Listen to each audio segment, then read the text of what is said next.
Okay, the purpose of this video is to demonstrate the use of a buret to do a titration to determine the concentration or the number of moles of a particular substance. So, the equipment that you're going to need in this case, a 25 milliliter buret. Okay, the buret has a stopcock on the bottom of a cylinder of glass. When the handle of the stopcock is parallel with the barrel, this valve is open, and to close it, you simply twist it so that the handle is perpendicular. Okay. The markings that are on the buret, 0 is up here at the top and 25 milliliters is on the bottom. So the markings increase as you go down. All right. There are markings that are labeled as 1 milliliters, so 1 and then 2, 3, 4, 5, so on and so forth. There are additional unlabeled marks that are in between. Those are the tenths of milliliter marks, and you should be able to estimate an additional mark, so all of your readings should have a digit in the hundredths of milliliters. In addition to that, you're going to need a funnel for filling the buret. You will also need a bottle of indicator. In this case is phenolphthalein. Phenolphthalein is colorless when it is acidic and pink when it is basic. This particular bottle has an eyedropper so that you can add your indicator. You will need an Erlenmeyer flask. This is where I'm going to place my acid, my solid acid, for doing the titration. You're going to need a buret holder. This goes onto the ring stand and then can be clamped in place. This allows you to place the buret by pinching this clamp and placing the buret. It holds the buret in place. Then your Erlenmeyer flask can go underneath that. You will need in this case, my acid that I'm going to do the titration with is solid oxalic acid. And this is my solution of sodium hydroxide where I know the concentration of the sodium hydroxide. That has already been standardized. The very first thing that we will need to do is to rinse the buret with our standardized solution, because this has some water inside of there that would then dilute our solution a little bit. So if you place a beaker underneath the buret, and then what you can do is turn off the stopcock so that when I add my solution, it's not going to drain out the bottom. Place the funnel in the top of the buret and then carefully pour some sodium hydroxide into the buret and fill it most of the way. You may have to lift up the funnel slightly so that the air can escape from the buret as you're doing this. Once you've filled your buret, then you can drain that solution into your waste beaker. This then can be discarded. This also gets most of the air out of the tip of the buret.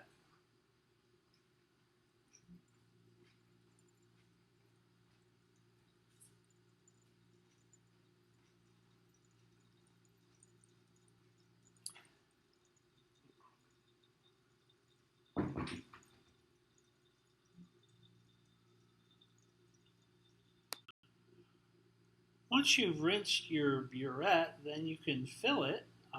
So turn off the stopcock, take and pour a little bit of the solution into the buret, carefully trying not to spill.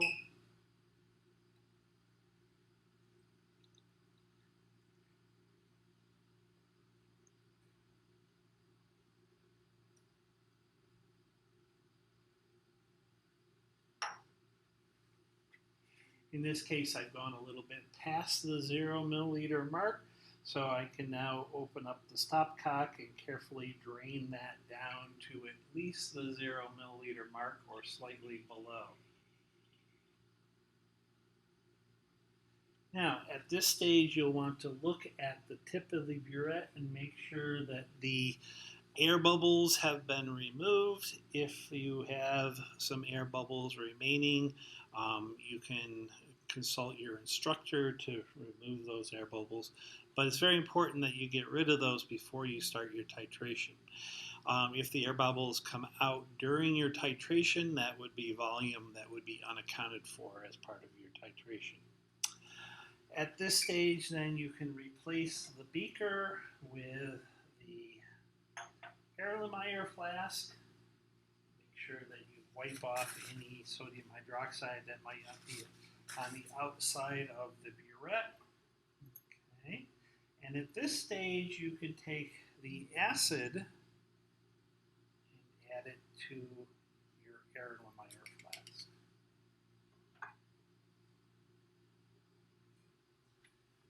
Using a squirt bottle, you can add some water, deionized water, to the Erlenmeyer flask and dissolve all of the solid so that it is in solution.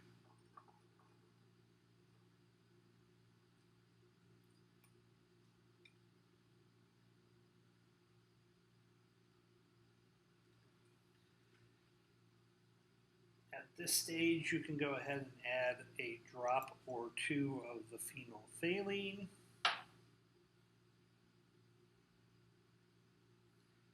Since the solution is acidic, it will be colorless. And go ahead and take a paper towel and place that underneath the Erlenmeyer flask. This will help you see the color that you're trying to observe. At this stage, we need to make our initial burette reading. To do that, okay, take a paper towel and place it behind the burette. Okay. And what you should do in this case, I see that the bottom of the meniscus is somewhere between the 0.1 and 0.2 milliliter mark, and almost to the 0.2 milliliter mark, which is down below here.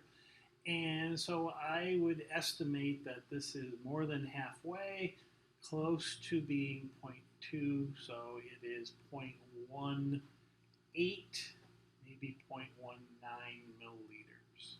I would record that value in my notebook. At this stage, I'm ready to begin my titration. I know by calculation that it should take about 20 milliliters of this solution to titrate the oxalic acid to the endpoint.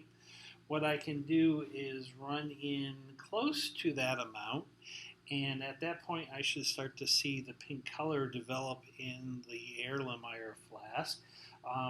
If you then take and swirl, the pink color should go away. So run that in there. I start to see a little bit of pink color. Swirl the Erlenmeyer without touching the solution to the flask.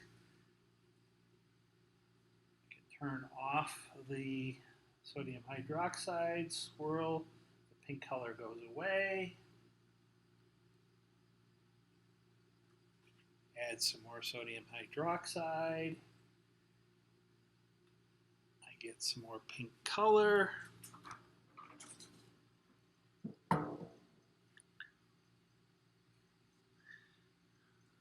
Swirl. This color goes away. Add some more sodium hydroxide.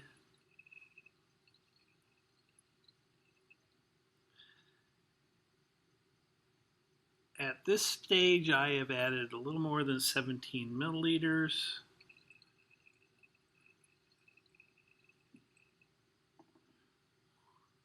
Swirl. The color goes away, but it's becoming more and more difficult to get that color to go away. Swirl.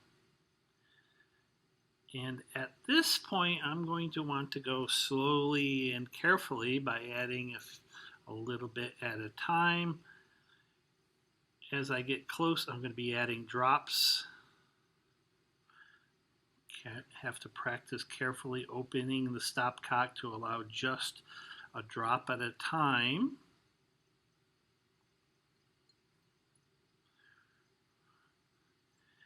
As it's getting more and more difficult to get the color to go away by swirling, this is when I'm going to add 1 or 2 drops at a time.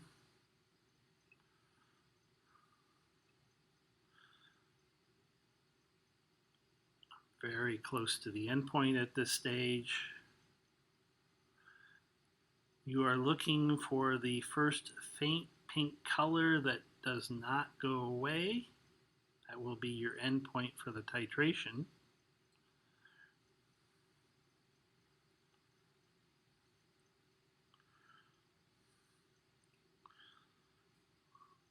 Right now I'm not quite at 20 milliliters, very close. Continue to add sodium hydroxide.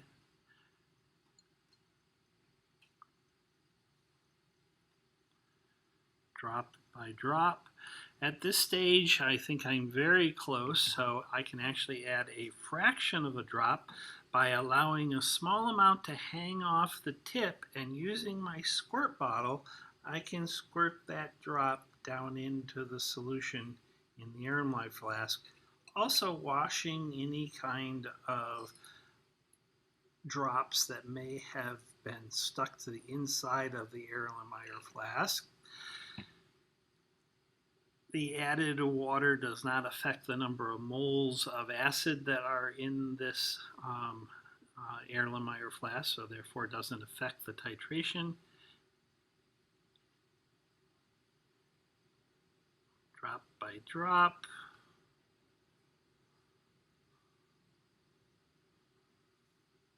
And there is the pink color. The last thing to do is to make your final buret reading. In this case, it will be a value larger than your initial reading. Put your eye at a level that is approximately the same as the meniscus. I see that this is somewhere between 20 and 21 milliliters and a little past 20.5, but not quite 20.6, and looks like it's almost exactly halfway in between. Again, using a paper towel helps you see that meniscus. Maybe 20.52, maybe 20.53. I would write that value down in my notebook, subtract the initial volume, and that will be the volume of sodium hydroxide that was used to do my titration.